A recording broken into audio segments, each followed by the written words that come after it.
එහෙම වෙන්නත් පුළුවන්. ඒක එතකොට මේ දක්වා ආවා. එයාට මෙතනින් කරන බව දක්වා දැන් ඇවිල්ලා ඉන්නේ. ඒ මොහොතේ විදර්ශනා ඥාන පහළ වුණා. ඊළඟ උපත එකපාරටම නැතුව ගියා. ආයෙ උපදුන්නේ නැහැ. ඒ ශනිකව අරිහත් මාර්ගඵලසිත පහළ වුණා. පිරිනවම් පෑවා. ඒකයි තියෙන්නේ. එහෙම වෙන්න පුළුවන්. හැබැයි ඇත්තටම දැන් ඒක හැමෝටම වෙන්නේ නැහැ. දැන් ඕගොල්ලෝ කියලා බෙල්ල කපා ගන්න යන්න එපා. මෙතනින් කඩා ගන්න ඕනි කියලා. හරිද? ඕගොල්ලෝ මෙතනින් කඩන්න යන්න එපා කීයටවත් මෙතනින්ම කඩන්න බලන්න. හරි. එතකොට දැන් ඔන්න හොඳට තේරුම් ගන්න. මේ මෙතනින් දැන් මං කඩන්න ඕන කියලා මම දැන් දැනුමෙන් දන්නවා. හැබැයි බුදුහාමුදුරුවෝ දේශනා කරන දැන් නුඹලා දැනගත්තට මෙතනින් කැඩෙන්නේ නැහැ. ඇයි කැඩෙන්නේ නැත්තේ?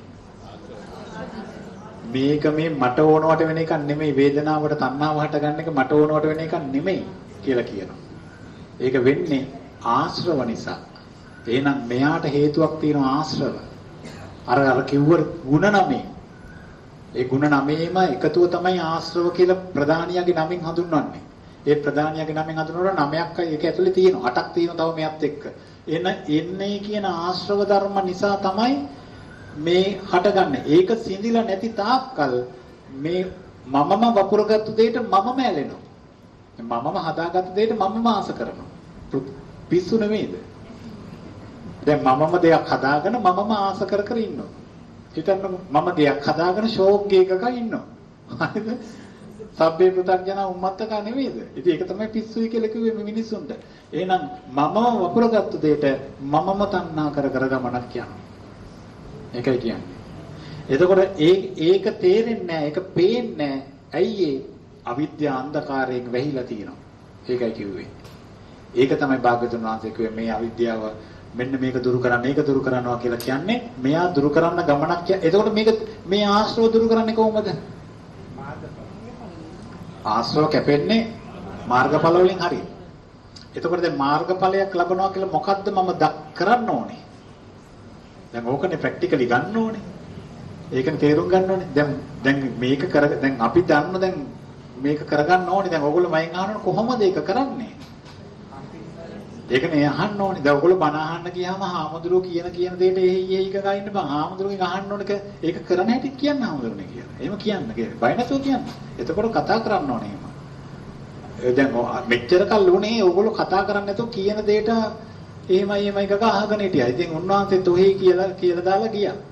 සමහර ඒවා වැරදි, සමහර ඒවා හරි. ඉතින් වැරදි දෙයට සාදුකාර දුන්නා, හරි දෙයට සාදුකාර දුන්නා. අපි පඹගාලක පැටලිලා අපි සසරේ අතරමං වුණා. ඕකනේ උනේ. දැන් එහෙම හරියන්නේ නැහැ. දැන් කෙලින්ම අහන්න ඕනේ. කියනවනම් කොහොමද කරන්නේ? දැන් මොකද්ද මේකට කරන්නේ? ඒකට භාග්‍යවතුන් වහන්සේ ලස්සන පාඩක් වෙන්නනවා. මොකද්ද පාඩ? දුක්ඛ පිරිසිඳ දකින්න. මේක කරන්න තියෙන කෙලිම මෙයා ගාවට ගිහිල්ලා දැන් කියනවනේ දුකට හේතුව තණ්හාව කියලා. අපි කියවනේ තණ්හාවට අත තියලා තණ්හාව නිරුද්ධ කරන්න බෑ කියලා. තණ්හාවට අත තියලා තණ්හාව නිරුද්ධ කරන්න බෑ. භාග්‍යවතුන් වහන්සේ දේශනා කරන්නේ දුක පිරිසිදු දකින්න. ඒක කරන්නේ කොහොමද? ඒකත් අහන්න ඕනේ. දැන් කොහොමද දුක පිරිසිදු දකින්නේ? මොකද්ද දුක කියන එක තේරුම් ගන්න ඕනේ ඊළඟට. මොකද්ද දුක? පංච උපාදානස්කන්ධා දුක්ඛ. අන්න යන්න ඕනේ පිළිවෙලට. පංච උපාදානස්කන්ධා දුක්ඛ. එහෙනම් පංච උපාදාන එහෙනම් දුක පිරිසිදු දකින්න එකට තමයි විදර්ශනාව කියන්නේ. එහෙනම් දුක කියන්නේ පංච උපාදානස්කන්ධ. එහෙනම් විදර්ශනාව යන පංච උපාදානස්කන්ධේ ඇති වෙන එකයි නැති වෙන එකයි දකින්නලු. අන්න භාග්‍යවතුන් වහන්සේ පෙන්නපු පාර. එහෙනම් මේ මොහොතේ මට සකස් වෙන පංච උපාදානස්කන්ධය හටගත්ත විදිය දකිනවා. ඒක නිරෝධ වෙන විදිය දකිනවා. ඒ තුල සත්පුද්ගලාත්ම භාවයක් නැහැ කියන එක දකිනවා. ඒක හේතුඵලව හටගත්ත නිරුද්ධ වෙන ආකාරය නොවනින් දකිනකොට තමා තුලින් මේ දිට්ටි ඇලීම් ගැටීම් ඔක්කොම බිඳිලා යනවා. ඔච්චරයි කරගන්න තියෙන්නේ. ඔච්චරයි කරන්න තියෙන්නේ. ඉතින් ඒක ලේසි නෑ. ඉතින් ඒකට මේ දැනුම ඕනේ, මේ දහම විමසලා තියෙන්න ඕනේ, මේක නිතර ප්‍රැක්ටිස් කරලා තියෙන්න ඕනේ. ඇයි? හැම කොච්චර මම දැන් හිතුවත් දැන් මම මේව දැනගෙන හිටියත් මේ වේදනාවට ඇලෙන්න හොඳ නෑ කියලා දන්නේම නෑ මං ගිහිල්ලා ඇලෙනවා. ඇයි ඇලෙන්නේ? මේගොල්ලෝ ඉන්නේ ඉඳන්. මෙයාලගේ කෘත්‍ය තමයි අපිට නොදැනීම අපිව සසර ගෙනියන එක. අපි දන්නේ අපි හිතනවා අපි දහමක් දන්නවා, අපි දැන් ඉගෙනගෙන තියෙන සෝවානුත් වෙලා ඇති කියලා හිතනවා. ඒ හිතලු. ඒ වුණාට මෙයාලා ඉන්නවා. ඒකයි කියන්නේ. මේ කට්ටිය කැපෙන්නේ මාර්ගඵල සිතකින්ම පමණයි. මේ කට්ටිය වෙන කොහොමදවත් දුරු කරන්න බෑ. මාර්ගඵල සිතක් උපදින්න නම් දුක පිරිසිඳ දකින්න ඕනේ. දුක පිරිසිඳ දකින්නවා කියලා කියන්නේ පංච උපාදානස්කන්ධයේ ඇතිවීම නැතිවීම දකින්නවා. ඕක තමයි විදර්ශනාව. හොඳට තේරුම් ගන්න. ඔව් අය. මොකද? ඔව් ඒක තමයි කිව්වේ. ඒක තමයි පටිච්චසමුපාදය ඇතුලේ තියෙන්නේ මේක තමයි කතාව. ඒකනේ යෝ පටිච්චසමුපාදං පස්සති සෝ ධම්මං පස්සති සෝ ධම්මං පස්ස යෝ ධම්මං පස්සති සෝ මං පස්සති කිව්වේ ඒකයි. යමෙක් පටිච්චසමුපාදය දකිද. ඉතින් මේක ඇතුලේ තමයි ඒක ඔක්කොම කතා. ඒකයි භාග්‍යතුනාද දැන් චතුරාර්ය සත්‍යයෙන් පෙන්වන්න බැරි බොහෝ කරුණු පටිච්චසමුපාදයෙන් මේ අතට දා පෙන්නවා. ඒක චතුරාර්ය සත්‍යයෙන් පෙන්වන්න බෑ. ඒක නිසා තමයි කිව්වේ චතුරාර්ය සත්‍ය කියන්නේ කෙටි හේතුඵල දෙසම. මේක මධ්‍යම. දැන් මීට වැඩිය එහෙට මෙහෙට දා පෙන්වන්න පුළුවන් සූවිසි ප්‍රත්‍ය. ඒක ඉගෙන ගන්නකොට ඔයගොල්ලන්ට මීට වැඩිය අවබෝධයක් එනවා. ඒකයි මම ගන්න. ඉතින් මේ සමස්ත අවබෝධය තුල පිහිටලා අවසානයේ අපි ගුණගත වෙන කොටනද පංච උපාදානස්කන්ධේ ඇතිවීම නැතිවීම දකින්න. ඒ දකින්න මේ සියලුම දැනුම අපට ප්‍රත්‍ය වෙනවා. ඒකයි මේ ඉගෙන ගන්න. එහෙනම් නැත්තම් ඕගොල්ලෝ මේ දහම් දැනුමකට ඉගෙන ගන්න එපා. දැනුම වැඩක් නැහැ. මෙච්චර කල් අපි දැනුම හෙව්වා. ඒ දැනුම නිසා අපි යම් තානාන්තරයක් ගත්ත ඔක්කොම ගත්තා. ඒක නෙවෙයි ත්‍රිපිටකාචාර්ය කොච්චර පට්ටම් තියෙන ස්වාමීන් වහන්සේලා ඉන්නවද? අහන්න නිදහස් වෙලාද කියලා. තාම ලෝභහට ගන්න. පට්ටම් ටික ඒ විදිහටම තියෙනවා. වැඩක් නැහැ. කිසිම පට්ටමක් අවශ්‍ය නැහැ. මම ඒකයි කිව්වේ නිවන් දකින්න යන කෙනා හැම මොහොතකම පළවෙනියද අන්තිමයද? අන්තිමය.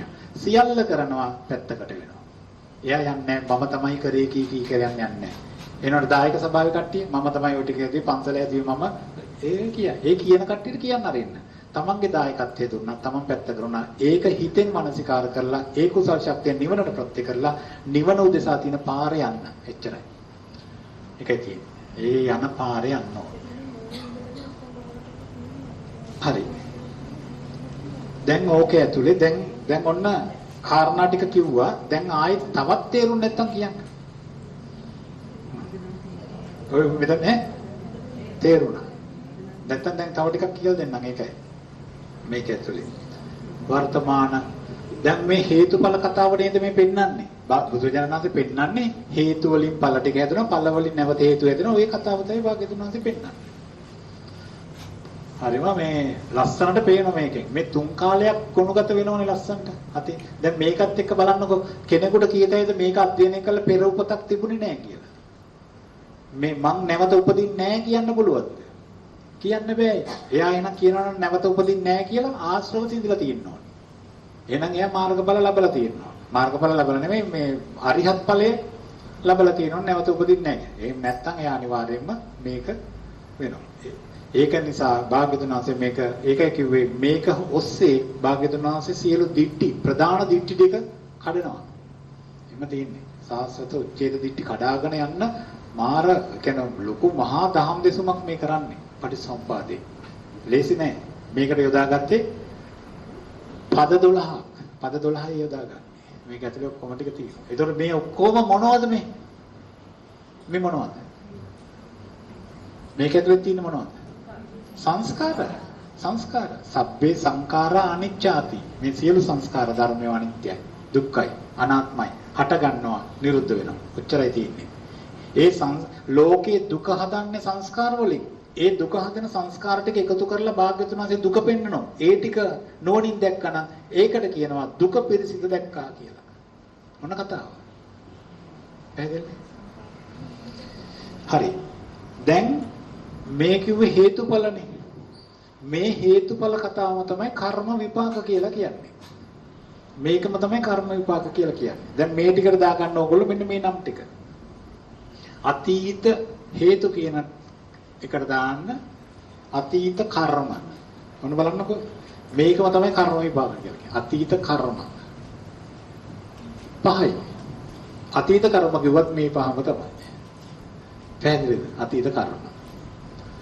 එතකොට අතීත කර්ම කරලා නම් විපාක උරුමද? එහෙනම් ඒ කර්ම ටිකට එන විපාක ටික තමයි මේ. එහෙනම් වර්තමාන විපාක. වර්තමාන විපාක. කර්ම විපාක. ඒ විපාක ටික භුක්ති විඳලා නතර වෙන්නේ නැහැ. ඇයි මේගොල්ලෝ ඉන්නවා. එහෙනම් ආපහු මොකද්ද වෙන්නේ? වර්තමාන කර්ම ටිකක් ආයි හැදෙනවා. මෙන්න වර්තමානයේ කර්ම. ඒ තමයි තණ්හා උපාදාන භව අවිද්‍යා සංඛාර. ඒ වර්තමාන කර්ම ටික හැදුණා නම් අනාගතේ නැවත විපාකයක් එනවද නැද්ද? අනාගතේ නැවත විපාක ටිකක් එනවා නම් ඒක තමයි මේ අනාගත ඵල කියන ගැල්ල කයින් කරලා විපාක දාගන්න. වරන්නකො දැන් හේතුඵල දෙසුම කර්ම විපාක චක්‍රයට බැහැලුවා. ඕක තමයි මේක පෙන්වන්නේ. ඔගොල්ලෝ පෙරලා ගන්න